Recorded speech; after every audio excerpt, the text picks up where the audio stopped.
So, moving away from the mortal realms, we do have something new to show you from the old world. So, here is a cool new model for you.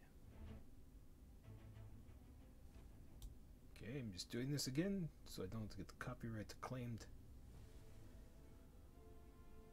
Lift the faces high and charge to victory. Oh, flags, not faces. Oh, it's a Bretonnian.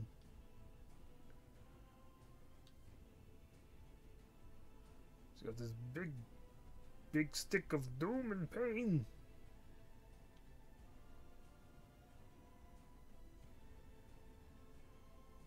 Is it a resin model, though? Probably is. Warhammer, the old world. For the glory of Bretonnia. So, a brand new battle standard for Bretonnia. It's nice to see a Bretonnian hero on a horse. That's kind of how you associate them most of the time. Battle standards, of course. People were not liking the original model that they originally showed off for the old world, which was the Bretonnian without the horse. So it's interesting that he said that. I think they're trying to cover their bacon a little bit. I didn't think that model was too bad. I don't know a whole lot about the old world, but I know a lot of people like the old world a lot better because it does have a lot cooler factions. Like I know about the vampire counts and everything like them. They had a bunch of heroes and things, and now they're all dead.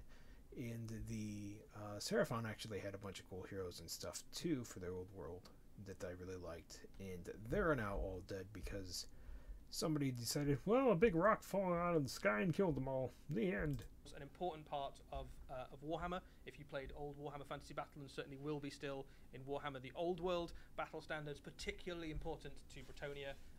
It was always like a given that your army will have a standard of some sort. They love their heraldry, and there's nothing quite as heraldic as the biggest flag you can possibly find. That's it. Alex, what do we know about this guy? So to bear the army standard, it's an incredible honour and is usually given to a key hero, say an earl or a baron of note, or perhaps a peerless warrior like a marshal or a warden, because, as you said, particularly for Bretonnians, the battle standard was incredibly important. But even just as a hero model, they were always fantastic sort of centerpiece items. Yeah, and you've got a lovely, nice open banner there as well, which if you're a painter, you'll be able to paint in kind of whatever palette and colour you want. One of the things that you'll be able to do in Warhammer the Old World is you can either kind of lean into the classic style of a Bretonnian army, which is every single model is a pageantry and a colour scheme unto itself of whatever story you want to create with that character, or you can lean into the kind of dukedom or fiefdom that your faction hails from, which is what's happening in this instance, where the model is wearing the kind of black and red heraldry of its liege lord, but you've still got a little bit of space in there to kind of throw in some extra kind of flourishes and touches. So the heraldry on the specific heraldry in the placement and the head crest and things like that will be nuanced to that specific knight and his achievements and accomplishments. Just looking at him there, the way he's turned, the updates to all of these old world models are just absolutely fantastic. There's a whole fluidity of movement to them. They're very sort of static the first time round, where they're all beautiful miniatures for their time, really nice, but nice to see them kind of posed a bit more interesting than kind of just walking forwards, which is what all the horses were. The Morning Star is very fun as well. It looks like it would make a mess if someone kind of charges past. He's got a spare sword as well, just in case. He's got a shield there too. Really nice heraldry on the helmet there as well, a sort of phoenix pattern too. Got a crown around that, maybe royal blood. Who knows? Could be some kind of prince in waiting sort of thing to be. We don't know. The horse itself is really nice as well, more detailed and it's a lot better looking kind than of interestingly the posed as well than maybe some of the ones we've seen in plastic previously. This particular model will be resin, but there will be some plastic stuff on the way as well.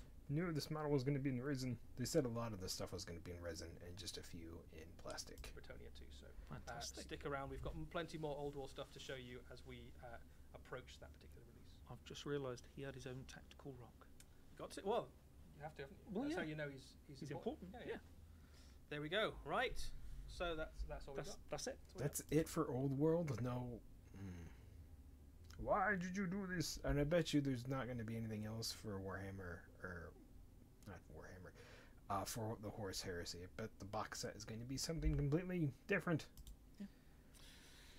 I'm only joking. We've got another preview for you guys. So this is don't do that this, to I me. think is probably I'm gonna say the most exciting thing for today. It's pretty cool. Yeah. This is the thing that you might have spotted some teasers on for social media in the last couple of hours. So yeah, let's take it away and have a look at our last